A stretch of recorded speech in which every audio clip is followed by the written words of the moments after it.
কথাই আছে, যতই তুমি শ্বশুর বাড়ির জন্য করো নাম কিন্তু পাবে না। কি বন্ধুরা, আমার সাথে কারা কারা একমত? তো যাই হোক, শুভ অষ্টমীর শুভেচ্ছা সবাইকে। এই ভিডিওটা তোমরা অষ্টমীর দিন দেখতে পাবে না, নবমীর দিন দেখতে পাবে। তো কি আর করব, দিনের দিন ভিডিও দিয়ে উঠতে পারছি না, কিচ্ছু করার নেই, খুব দুঃখিত আমি। তো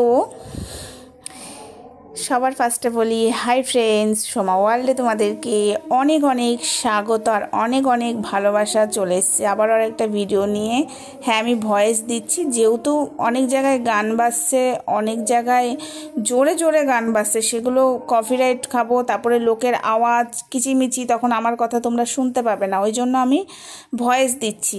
তো দিনের বেলায় ঠাকুর দেখতে বেরিয়েছি অষ্টমীর দিন, কেননা শাশুড়িকে নিয়ে দিনের বেলাতেই দেখিয়ে দিচ্ছি, রাত্রেবেলাতে দেখানো সম্ভব নয়, কারণ উনি হাঁটতে পারে না। ওই কারণেই, মানে উনি হাঁটতে একদমই পারে না সেটা নয়, পারে, উনি হেঁটেই এসেছে, মানে গাড়ি থেকে নেমে উনি হেঁটে হেঁটেই ঠাকুরগুলো দেখছে, সেটা নয়। মানে রাত্রেবেলায় ভিড়ের মাঝখানে উনি সেভাবে বেশিক্ষণ হাঁটতেও পারবে না, কেননা এখন তো ঠাকুর দেখতে গেলে গাড়ি একদিকে রাখতে হয় আর আধা ঘন্টার বেশি হাঁটতে হয়, হেঁটে মণ্ডপে পৌঁছাতে হয়, তারপরে আবার লাইন, কত সমস্যা, সেটা উনি রাতে পারবেন না।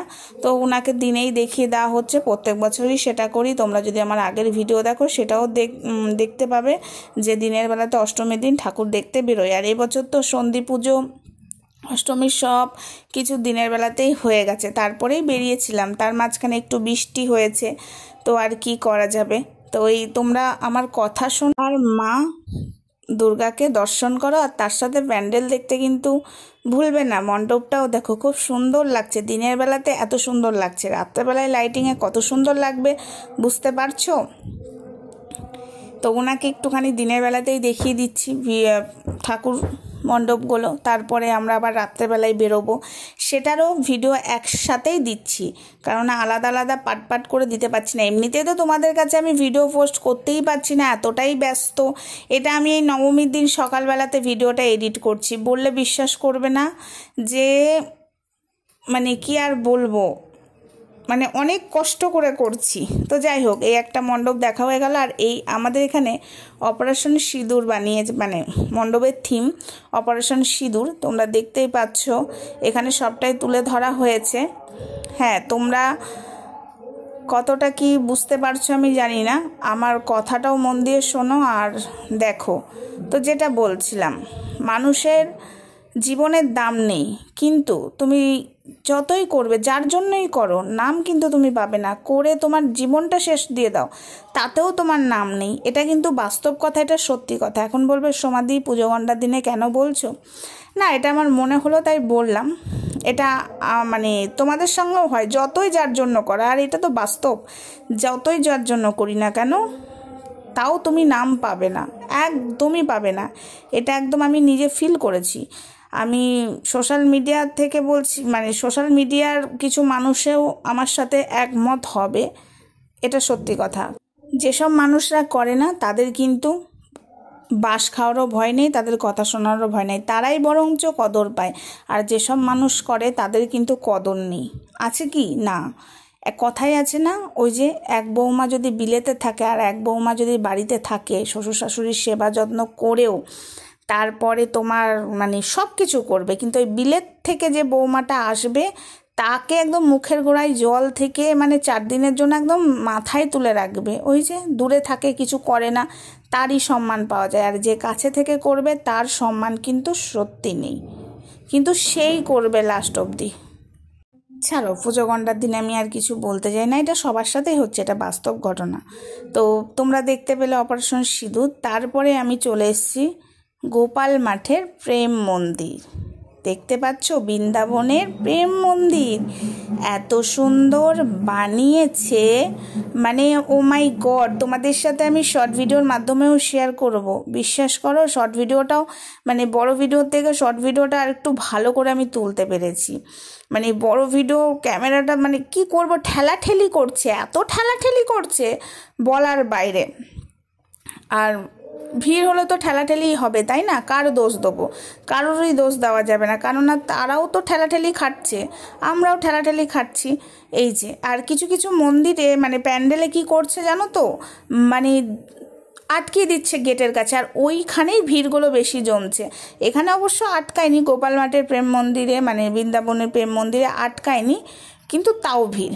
তো যাই হোক, দেখতে পাচ্ছ কত সুন্দর করে সাজানো গোছানো রয়েছে।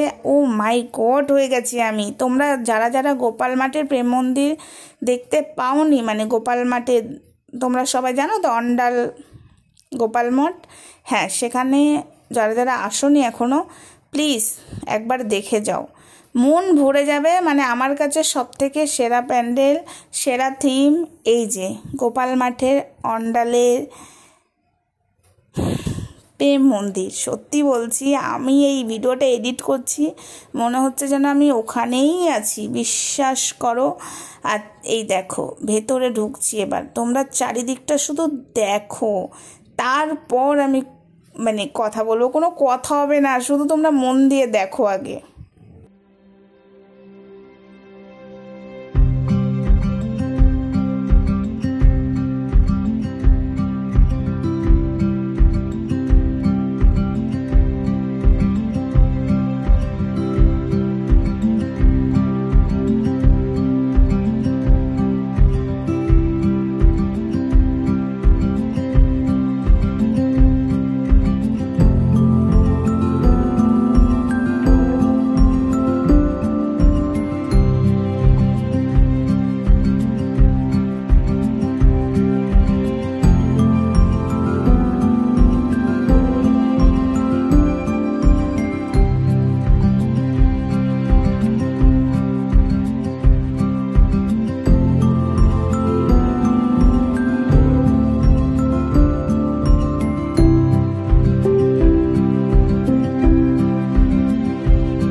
তো গোপাল মাঠ থেকে বেরিয়ে আসার পরে এই যে লাইটিংটা, কারা কারা এই মণ্ডপে এসেছো, যারা যারা এসেছো তারা তো বুঝতেই পারছো, হ্যাঁ এটা হলো মার্কনি লাইটিং। দেখো মার্কনির লাইটিং সত্যি ফেমাস, সত্যি কথা বলছি, খুব ভালো লাগে মার্কনির লাইটিংটা, আমার প্রত্যেক বছরই ভালো লাগে এই লাইটিংটা। আর এই দেখো তার মাঝখানে দেখো সিংহ, নরসিংহ, নর নর নর নর নর নর নরসিংহই নম। তো এই নরসিংহ সত্যি বলছি খুব ভালো লাগছিল। শর্ট ভিডিও আমি করেছি, তোমাদের সামনে আমি সবটাই পোস্ট করব, একটু ওয়েট করো। মানে পুজো কদিন খুবই ব্যস্ত আছি, দশমী অবধি ব্যস্ত আছি, তারপরে আসছি। অনেক কিছু ঘটে গেছে বন্ধুরা, সেটা নিয়ে আমি আসছি একদম ফুল দমে একাদশী থেকে, ঠিক আছে। তো যাই হোক, এই যে চতুরঙ্গ বলছি, এটা হলো মার্কনির প্যান্ডেল। দেখো কত সুন্দর লাগছে না? ইয়েস, চলো তোমরা দেখো, তারপরে আমি আসছি আবারও কিছু কথা বলতে।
আরকোনিও দেখা হয়ে গেল, তার সাথে কিন্তু তোমরা আরেকটা প্যান্ডেলও দেখে নিলে, সেপকো। হ্যাঁ, সেপকোটা এই যে ভেতরে ঢুকছি, সব সত্যি বলছি, মানে আমি মুগ্ধ, এটাও আমি দেখে মুগ্ধ। আমার কাছে সব থেকে ফার্স্ট যদি হয় তো গোপাল মাঠের প্রেম মন্দির, ঠিক আছে, তারপরে সেকেন্ড এটা। সত্যি বলছি আমি মুগ্ধ হয়ে গেছি, বিশ্বাস করো। পুরোনো গানগুলো চলছিল, আমার তো মনে হচ্ছিল এই গানগুলো দিয়ে দিই, কিন্তু কপিরাইট আসবে, তাই সত্যি অসাধারণ করেছে, তাই না বন্ধুরা? হ্যাঁ, অনেকেই এখন ব্যস্ত আছো, ভিডিও দেখার টাইম পাচ্ছ না, সব থেকে লাইটিংয়ের বিষয়। তো চলো, আর ওটা তো দেখা হয়ে গেল, আর একটা মণ্ডপে চলে এসেছি, শুধু লাইটিং দেখো, ওয়াও! আমি শুধু মুগ্ধ লাইটিং দেখে, আর কিছু কিছু মানে ভেতরে ঢোকার পরে থিমগুলো দেখে তোমরা বললে বিশ্বাস করবে না, মানে ভীষণ সুন্দরভাবে লাইটিং থেকে, মণ্ডপ থেকে এবছর এত মানে খুব যে খারাপ করেছে সব জায়গায় না, মানে দেখো মানুষের তো একটা ফার্স্ট সেকেন্ড থার্ড থাকেই, মানে চোখে লাগা ওই যে গোপাল মাঠের প্রেম মন্দিরটা আমার চোখে লেগেছে, তারপরে সেপকোটটা, বিশ্বাস করো ভীষণ ভালো লেগেছে, তারপরে যদি হয় এটা, সত্যি বলছি। মানে তিলোত্তমার যে বিষয়টা, বিশ্বাস করো বন্ধুরা, এখানে মাইকে মানে মাইকে বলা হচ্ছিল, আর তার সাথে আমরা এটা দেখছিলাম, মানে এতটাই ভালো লাগছিল বন্ধুরা, চোখে তো জল এসছিলই। আমি এখনও এডিট করছি, এখনও আমার মানে চোখ ছলছল করছে। সত্যিকারে মানে ঘটনাটা সত্যি বলছি ভীষণ, এখনও তিলোত্তমা বিচার পেল না, সত্যি খুব খারাপের বিষয়। তো এখানে সেটা একটুখানি মানে হালকাভাবে ফুটিয়ে তো তুলেছে। তারপরে চলো, আর বেশি বললে অন্য রিয়াকশান হতে পারে, আমি নাই বা বললাম বিষয়টা। এখানে তোমরা যারা এসেছো এখানে, আশা করি শুনেছো, আমাকে আর নতুন করে বলতে হবে না। তো কথাটা একটাই, মানুষের জীবনের দাম নেই, সত্যি কথা বলছি, আজ আছি কাল নেই। তাই বলছি সবার সাথে সবাই ভালোভাবে থাকো, সম্পর্ক ঠিক রাখো। কে বলতে পারে আজকে হয়তো আমি কথা বলছি, কালকে আমি নাই বা থাকতে পারি। তো সবাইকে একটাই কথা বলবো, টাটা।